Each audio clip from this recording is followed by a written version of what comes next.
Hello, I'm Mary Lee Brock, Assistant Professor at the Warner Institute at Creighton University. My specialties include mediation and group facilitation, both of which are informed by today's topic of ethical negotiation. And today we have a very special guest, Father Timothy R. Lannon of the Society of Jesus, the 24th President of Creighton University, and the first Creighton alumnus to serve as Creighton's President. We're so delighted that you're here with us today so we could have a wonderful dialogue around ethical negotiation.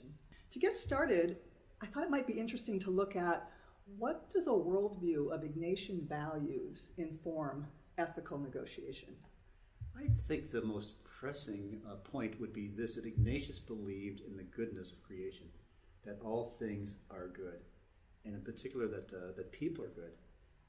And so that worldview would be an enormous respect for the dignity of the person and the human being, which I think guided Ignatius and in turn guides us in being involved in Jesuit education. I love hearing that because as I think about our teaching here, for instance, at the Warner Institute, we focus on negotiation being a win-win. And sometimes that can almost be discounted in society, but it's grounded in that belief that everybody's good, everybody has that sense of dignity. And by creating the right kind of negotiation setting, you can give everybody a voice at the table. And I agree that I think the most important thing in negotiations is to have that respect for your person across the table and to remember they've got some needs and they've got some desires to be met, and in turn, I would too on the other side of the table. So if there's that respect, I think there can be that win-win. That's wonderful, wonderful. And when you think about those ethical considerations in negotiation, what do you take into account as you're getting ready to be at that table and to show that respect? What are some of the factors that you bring? Well, one thing, again, is respect for the other person, but also to have in my mind what I need to achieve in the conversation. So what is it that I'm looking for? But also, too, in my leadership here at Creighton and other places, I realize I'm not going to get 100%. Sure. So if I can get like 70% or 60%, okay, that could be a win-win. Right. And so that's important to me. The other thing, though, too, is to make sure that we arrive at what's just and what's fair. And that's why I think the art of negotiation is so important, because if you work hard, you can arrive at that position where you end up with a very just solution to maybe a challenging situation. Right. So as you prepare for a negotiation, it's important to do that reflection, to think about what are you trying to achieve? I'd say very important. Right, and what does the institution that you're there representing need? But I love that context of justice. And it really kind of takes the context out to a larger setting. And I would imagine would be an easier way then to engage everybody at the table. Well, as you know so well, Mary Lee, an important thing for Jesuits today and our colleagues is a faith that promotes justice. Now, I'm not suggesting that people have to be faith-filled to negotiate, but I would say a good negotiation results in justice for all involved. Right. That's wonderful. Are there ever any red lines you won't cross, or any times that you need to kind of step back? Yes, but I don't think it would impact any negotiations I've done or will do in the future. So those red lines might be positions are very clear in the Catholic Church, but I can't imagine those positions being involved in any type of negotiation that I would have. Sure. So it's almost like a red line would, rather than being a limit, it's a helpful context or a guide for you. Like you said, the positions of the Catholic Church, it's very, very clear, and an importance of consistency with that. But I would never, one line I would not cross, and I don't repeat myself, but I would never, ever, in a session in negotiating with people, attack the person individually. Not make it personal. No, because when you do that, then of course it becomes highly charged, and it's a setback. Right. I think. Right. And the good negotiation can really build relationships. I agree with that, especially taking that long view, and so the personal attack would be counter to that. Yeah. Right. That makes a lot of sense. I'm wondering if you'd be willing to share an example of how values and context informed an ethical negotiation. And one story I'd love to hear a little bit more about is your leadership in having Creighton join the Big East Conference and what that looked like, and some of the negotiations that were involved there. I'm not certain if my behavior is quite ethical in that in those negotiations. That's refreshing. But I think what was so important about that, and for people to know that we joined a new conference this past year, the Big East, leading the Missouri Valley Conference, and an enormous opportunity, as you would agree, we'd all agree to that at Creighton. So the negotiations really were conducted in such a way was highly professional. And at the point that we became involved and offered an invitation, before the invitation was even granted, I had to sign a document in terms of confidentiality that I could tell really no one. And that was important because I think without that confidence on the part of the 7 schools that created the beginning of the New Big East, I don't think it would be possible for them to do what they did and for them to invite schools like Creighton. So that was certainly an important part of it. I think what was really good about the negotiations is that there was conversation about money, but that really was settled pretty quickly. Okay. And then also conversations about the future of the conference, what it might look like in terms of standards, not only athletically but academically and facilities. And we could match that quite quickly without even much of negotiation. Now, what I found surprising, though, is that there was a lot of lobbying that we did. So I don't know how much lobbying is done with negotiations beforehand, but there was a lot of lobbying in terms of us meaning in this case Bruce Rasmussen, our AD and myself. Sure. Bruce was talking to other ADs, and I was talking with the presidents, promoting and pushing for Creighton to be invited. But all in all, when it came to negotiations, it was pretty clear on how we proceeded. And the toughest part of negotiations, though, was the lawyers working out the agreement. And I was not very involved with that. I mean, Sure. I sat through a lengthy 2-hour meeting, but I counted on people like Jim Jansen, our general counsel, and Bruce Rasmussen, and Dan Berkey, our senior vice president. So the negotiations, I think, went well, but well put together, I think, by the original 7. It really sounds like it, and what this story illustrates is that negotiation is so much more than what just happens at the table in the moment. And that is so true, because for us to get to the table, it took a lot of work to get there. Right. Now, what I found amazing, I later found out when my friends or presidents of these schools could talk, they said we're top of the list from the get-go. But I never knew that because they couldn't tell me that. Sure. So I just, and in fact, I heard a couple times that this school or that school was blackballing us. So I would even call those presidents and say, hey, I heard this. And of course they would say, well, I can't talk about anything. I think, though, another good example for my role as president at Creighton was our partnership with the Legion to form Legion Creighton Health. Oh, sure. And I think with that process, there were a couple principles that were very important to me and to us as a university. I think that's a great example. I'm wondering if you could set a little context. Yes, I for, was just for thinking about the same thing. Yeah, So basically, Creighton University co-owned our hospital with a for-profit corporation called Tenet. And the partnership was where they owned 74% and we owned 26%. And what was happening in that partnership was that we were losing volumes of patients for the education of our students, residents, and fellows. And so we needed to find a way to generate more patients. And what we did do is that we bought back their portion, the Tenet's portion of the hospital, and then partnered with a local health system called Allegiant, and then became Allegiant Creighton once we partnered, and now it's called CHI Health. So it's gone through a number of transitions, all involving a lot of negotiating. I can only imagine. But I think on our part, here are a couple principles that were very clear to us. One, that we would be provided enough patients for our students and fellows and residents to really learn. And now the system is 12 hospitals and over 110 clinics, so it's a magnificent opportunity to educate our students.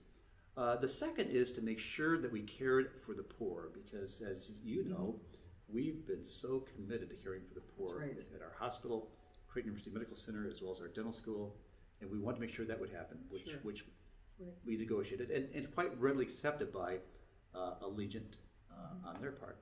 And the third, which was really not an issue, to make sure that we were all aligned with the values of the Catholic Church when it comes to healthcare, and so those were the 3 principles that I had in mind. And then after that, it came down to, all right, so let's get to the deal and what's going to the costs and expenses to make it happen. Right.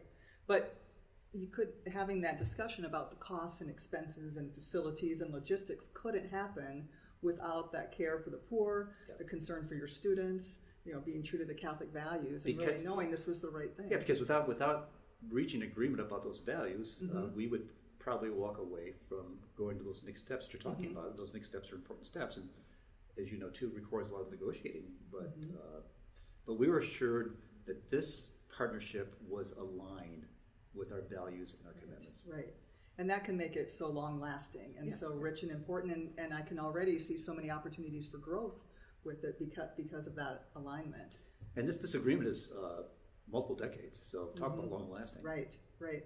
Well, and it kind of broadens that perspective of negotiation. It's just not about the art of the deal. I agree. And who walked away with the most money or the most facilities. And to your earlier point, it's a matter of doing a lot of work beforehand, before you get to this table. Yes, right. Yeah, and I can see in my practice both of mediation and negotiation how that can be undervalued, but it's really core. And I like to teach our students that if you can work slow, you'll work fast. Yeah. So if you invest that time on the front end, doing personal discernment and evaluation, and then building those relationships and thinking it through, then the right deal is going to fall into place. I agree with that, because if you don't do that, it could blow up right in your face, and you're back to ground zero, or at least clearly a setback. Right.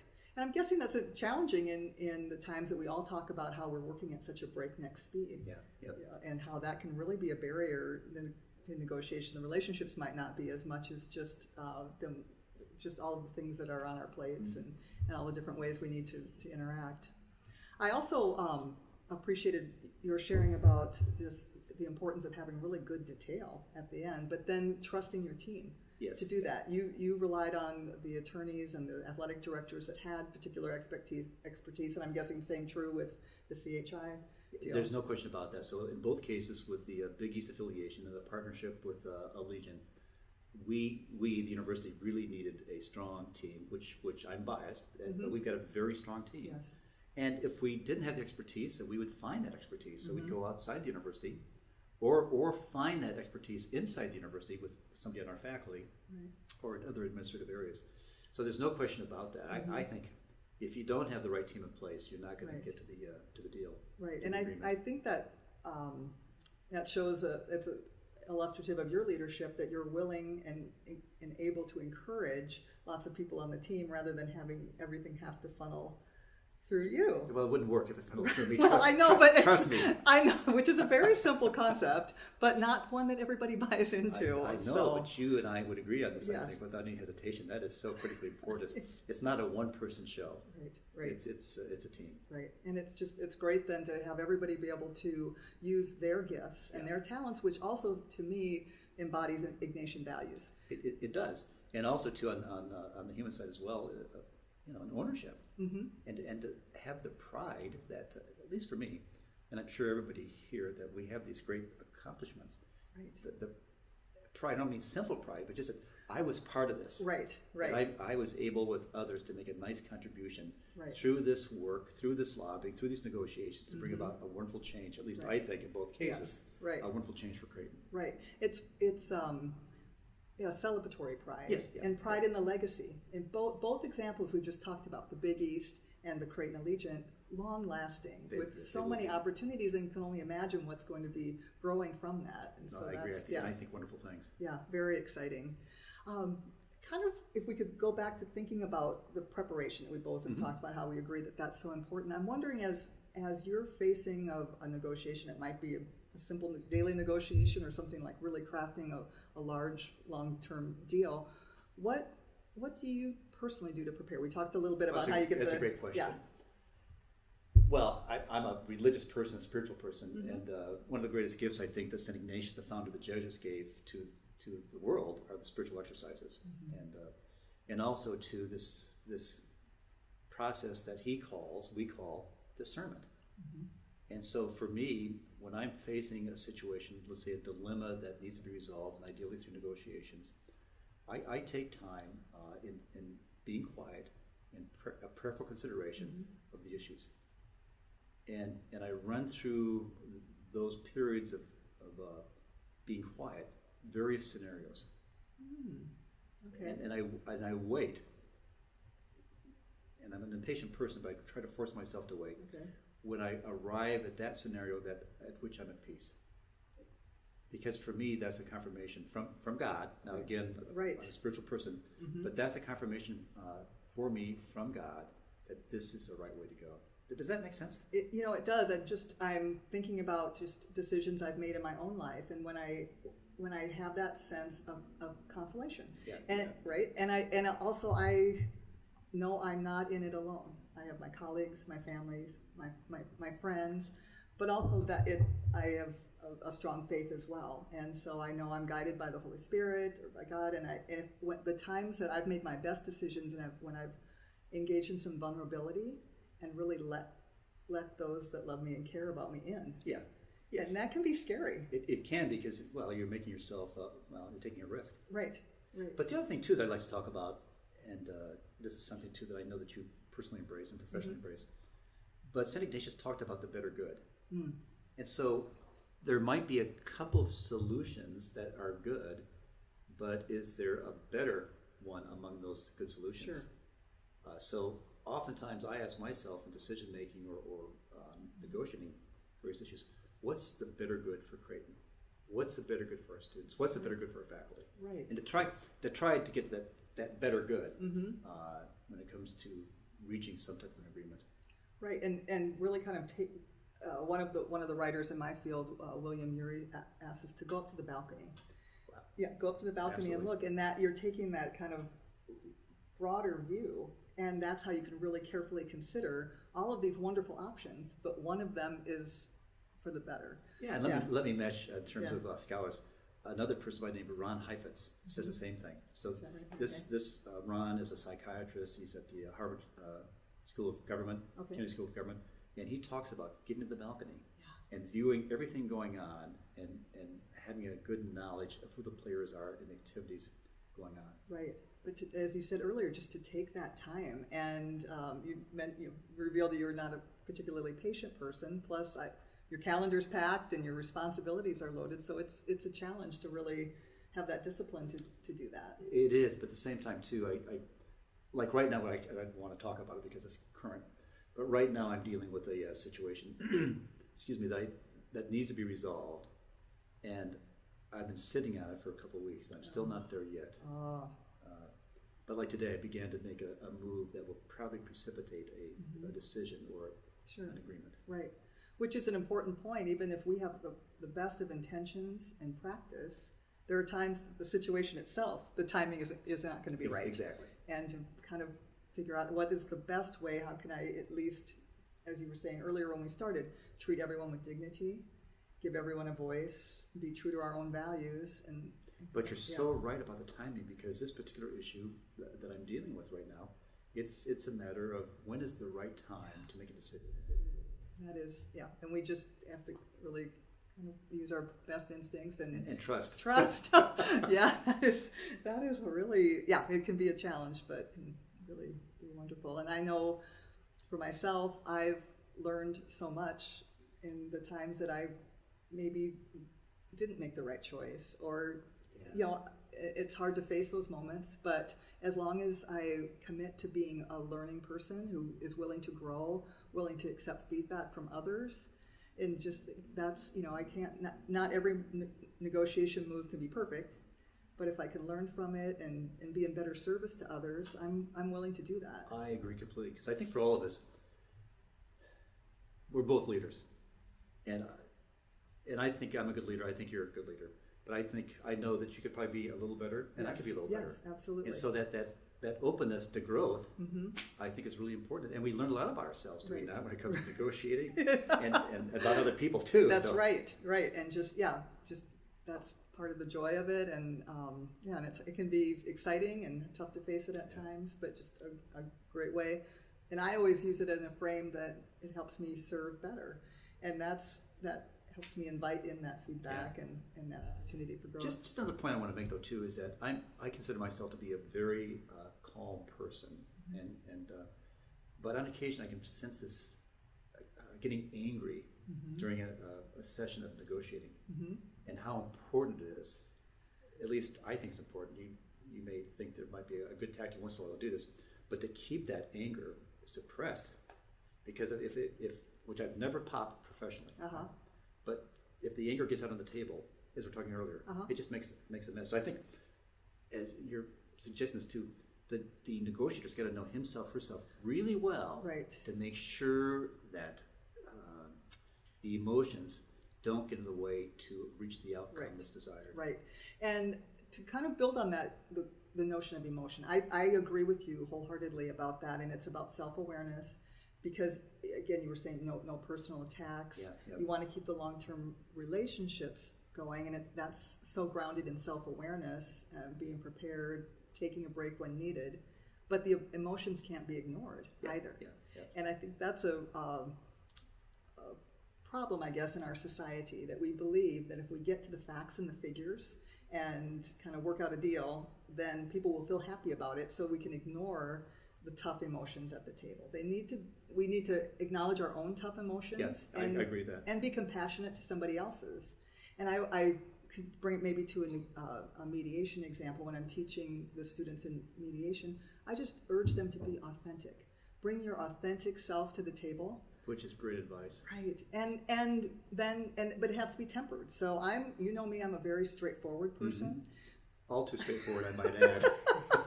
Next editorial comment, I agree with you completely. But that's kind of my personal growth journey. I need to temper those statements. Yeah. I need to realize, for what good is this going to serve? Am I trying to teach someone right now? Am I just trying to strengthen my own position? Am I feeling some anticipatory fear?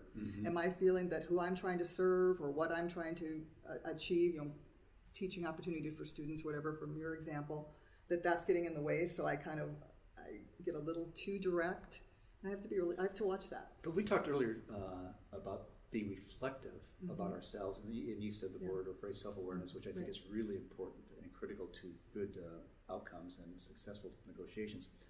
But I think, though, too, when I'm getting angry, I ask myself, why am I getting so angry? So what's the issue that's kind of triggering that? Right. And is it something inside of me, or is it something inside of her or him, or a point of negotiation? Yes. So I think it's important to be able to reflect about, okay, why are my emotions rising on me, and what is it that's leading to that? Right. It's not just what that one person, that one phrase they just used, or it's not that one moment in time that triggered it. But it's kind of what's it representing, and what am I trying to achieve, and what are some other ways I can get there, and kind of remembering the greater purpose for what we were trying to achieve in a particular negotiation, and the win-win doesn't have to be 100%. No, and I don't think it will be, right? No, I feel so protective of compromise. I think it's a good thing. So do I. And people will say things like, "Oh, that means everybody's equally unhappy," and it's like I disagree with that. I think it's just showing that people were willing to kind of think about what's most important to them. And I think, too, if there's something on the table for each party to take home, right, there's success. That I agree. That is just wonderful. I'm wondering when we talked a couple of different times about a societal context, and I'm wondering if your thoughts on how can ethical negotiation not only survive but thrive in a society that at times doesn't necessarily embrace that. How could we kind of tip things more to a place where there is more careful consideration and concern for all? That's a challenging question, but I think one response I would have would be the more we can encourage people to negotiate, the better. And I think the more we can do that, people can realize that they're saving a lot of time and a lot of money by doing that. Right. And about ethical negotiations, I think that should be a given. I know, it should be a given. But you know, you're and it's so true about our culture in so many ways, and not to be judgmental, but I am going to be judgmental. We can be a very greedy lot. Yes. Yeah. But on my part, if I'm negotiating with a person, I want to make sure that person has got standards that I know will not compromise the outcome of what I'm looking for and be detrimental to the parties involved. And so I think the best way to get to a growing support for ethical negotiating is the outcomes that are achieved and the respect that's offered to the parties, and having that worldview that we're created as very well. I was in the image and likeness of God. Sure. To have that enormous respect for the other person. Right. Well, and as a member of the Creighton community, I see that value instilled in our campus culture. Yeah, I do too. It's very exciting, and I see a real care for our students and for our colleagues, administration.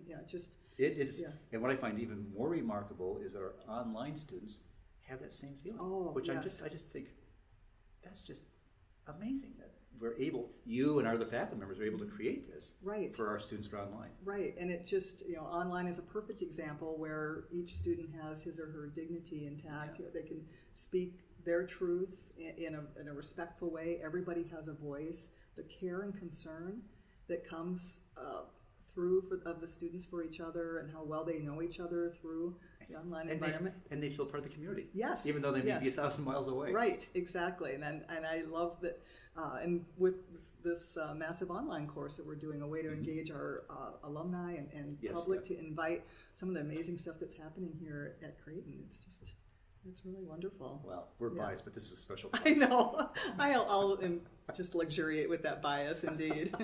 Well, one of the many things I do love about working here is every day I have an opportunity to learn. And so I feel even in today, and just what a great opportunity for me to learn from you and with you a little bit more about ethical negotiation and how that informs our work and our desire to serve. Well, the same is true for me, because when I looked at the questions in advance, it led me to take a little time to reflect about this. Right. And to be honest, I don't necessarily think about this a Mm-hmm. lot Yeah. until I'm in a situation where I need to Right. use those skills Sure. that I hope I have for negotiating to a great outcome Right. for Creighton. Yeah, that's wonderful. Is there anything else you'd like to add at this point? And Just to say, I really enjoyed this conversation. I did too. And I hope our students will too. Yeah, thanks so much. I really appreciate Thank taking you. the time, and Thanks, this was Marlene. fun. Great.